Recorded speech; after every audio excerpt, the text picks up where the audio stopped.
Let's give him a round. I'm so glad you brought that up because I think it's, like you said, it's our responsibility. And I think if musicians would look at it more on that level, there'd be a lot more healing going on. Oh, no question about it, you know? And so don't limit yourself. Don't say, well, I only play this or I only play. You know how much music is out there? Especially these days with this? Yes. Are you kidding me? Yeah. I mean, you can research, you know, music from the Ivory Coast, from, you know, Liberia, Ghana, from China, from, you know. And go to school on it. And go to school on it. I mean, there's so much out there. There's so much. We're always learning. We're always learning. I mean, why would you limit yourself? You know? I think people get afraid. Well, I understand that. Yep. They're like, I don't know if I can do this. I understand it. I have certain reservations in certain areas myself. I mean, you know, but, and look, I know that there are kids who could mop the floor with me, but so? Yeah. I mean, what am I going to do? Stop? I mean, when I hear a kid like Jacob Collier, I start thinking twice. Maybe I should start selling shoes. But the thing is, but I felt that way when I first heard Herbie. What are you going to do? How about this? Go work with him. I did. I know. That's why I brought it up. Oh man, getting in the ring with Herbie. Okay, let's just go right there. How was it? First of all, you know Herbie. I know. I've known him for a long time. He played on one of my solo albums, bless his heart. Pulse, which one? It was the first one or the second one? My gosh, I think it was the first one. I think it was Significant Games. I can't find that, and I need to find that. Well, I think they're on sale at a flea market in Van Nuys. No, Bali somewhere. How do you fit in? You worked with a lot of keyboard players. Stevie. Well, I started with him, yeah. Yeah. So how do you? I know that you're confident in what you do and what you bring to the party, but when there are multiple keyboard players in the room, what's the discussion that takes place? No, I mean, well, the thing is, I haven't actually worked with that many keyboard players, but starting with Stevie, he always had a keyboardist, you know, an extra keyboardist in his band Wonderland, right? Okay. Yeah. But at that time when I joined his band, this was mid-70s. It was 75. Okay.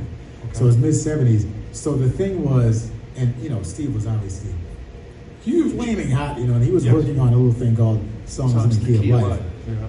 So at that time, people were like, well, we know Stevie plays keyboards, but who's that guy? And if he's playing with Stevie, how good must he be? So that was the thing that got me more work, you know. But with Herbie, I mean, Herbie, God bless his heart, he asked me to join him in 2010. And I'm like, hang on, you want me to play with you? And it's like getting in the ring with Tyson. It's like, oh, you think you can box? Oh, yeah. And you get smacked before you even know what happened. What was your role? Well, he was so gracious, though. And my role was, you know, playing auxiliary parts, like horn parts and strings and so forth. And it was a significant job because it freed him up. Because a lot of times he plays everything himself. Like he'll play the main parts and then he'll reach over and play an auxiliary horn part. But I got to do all the horn parts to fill it out. So he was just free to be the beast that he is. Yeah. There was this thing that we did. There was this vamp that he came up with in, I think it was Tell Me a Bedtime Story. And it was really complicated. It was a different time signature and it had all these insane changes. And it would grow, you know, it would start soft and grow, and you know the horns. By the time the horns came, and I had a really cool horn sound at this time. Well, it was Herbie's. Sid Clever. No, it was his custom patch that he had. Oh, okay. And I'd play these things and it'd creep up, you know, and you'd start hearing muted horns, and then it'd go into the full blown. And he's in the corner just. Well, wait. And it was so much fun. Yeah. Well, I know why he has you in there because it freed him. Oh, exactly. It freed him to just solo and be himself, and I can do the you know, harmonic stuff, the grunt work. It was certainly not that, but you know, I can do all the harmonic stuff and all the support sounds. I was doing. For you to have his back must have just been great for him to be able to go, I already know this is going to be great, so let me go over here. It had to free him up. It was 100 times greater for me. Oh, because it was like I had the honor of, backing him up. And then he returned the favor for me, because he also wanted me to sing. Oh. And I sang 2 songs in that set. Oh yeah. And the first one was well, sure you did. You're a great singer. Stop it. But the first one was Don't Give Up from Peter Gabriel. And he had me sing that one. Yeah. And I'm gonna walk out of here. I can't take it. Yeah, I did that part. Yeah, and then he had me sing A Change Is Gonna Come. Oh. But this time I got to walk down front and stand in front of him. So he's accompanying me. It was crazy. And we did that all over the place. We did it at Carnegie Hall. We did it at the Nobel Peace Prize concert. And we did it at the Bowl.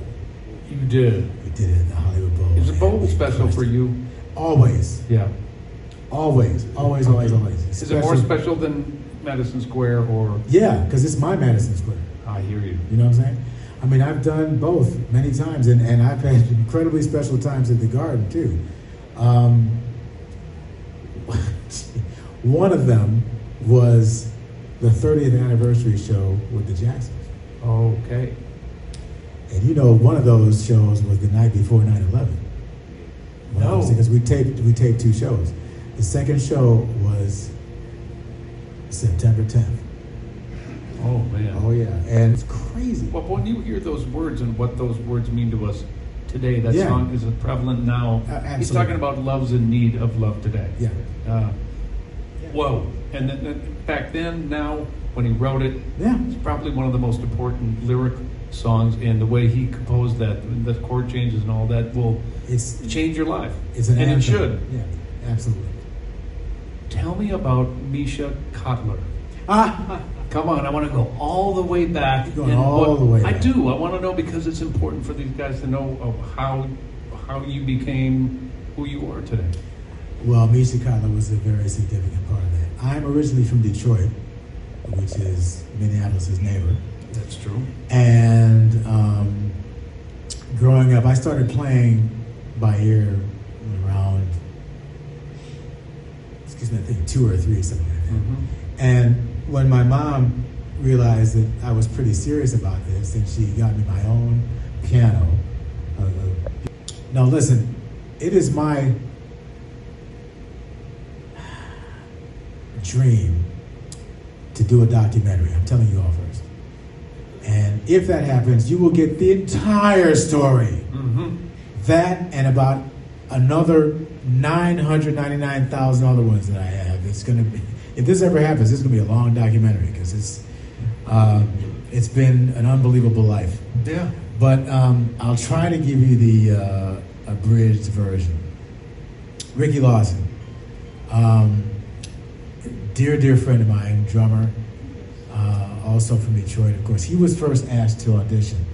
He was? For Stevie, yeah. Okay. In New York by a former band member. So the night before he left, I went to his house because I was very tight with Ricky. So this is not in Detroit. This is it is in Detroit. Oh, it's still in Detroit, yeah. We were both in Detroit, and we were very tight. We played in a band together. I used to go with one of his sisters. One of his sisters was my girlfriend of mine. Oh. Yeah. And so we were very tight, knew the family and everything, So the night before he left, I was, in my excitement, I obviously went to visit him and congratulate him. And, we're in the basement, he's packing and everything. And he insisted that I play some things on a cassette. And he would give the cassette to Steve. That's the kind of friend he was. That's a friend. Always that ever. You know what a true friend is? Someone who will pick you up at the airport. If they won't do that, that's not your friend. Remember I said that. Yeah. That's how you judge your friends. Will so-and-so pick me up at the airport? No. So, and when I say that Ricky will give you the shirt off of his back, I'm talking about he will literally take it off and give it to you if he believes you're in need, whether you say you are or not. Yeah. So I played some things, and put them on cassette. I put them on cassette. You remember cassettes, right? Some of you anyway. And so he left the next day, man, and some time passed, and it felt like weeks, but I'm sure it was just a matter of a few days. And he called me early in the morning one day and said, "Stevie Wonder wants to see you in New York today."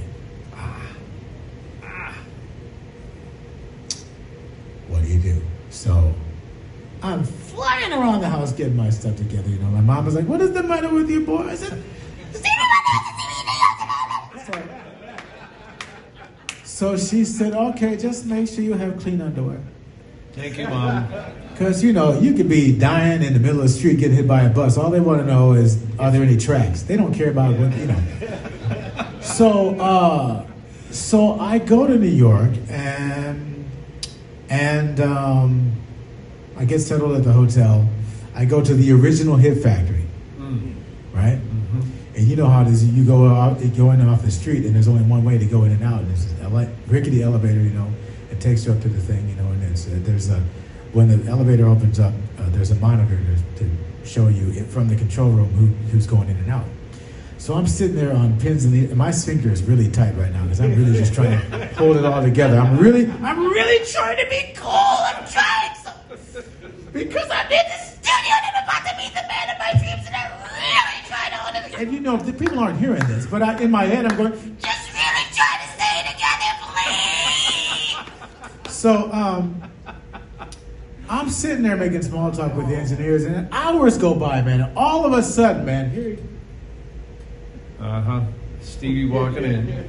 Mm-hmm. With his sister, you know, and he's walking in. And so they say, well, the kid's here. And he goes like this. He goes, "Hey, how you doing?"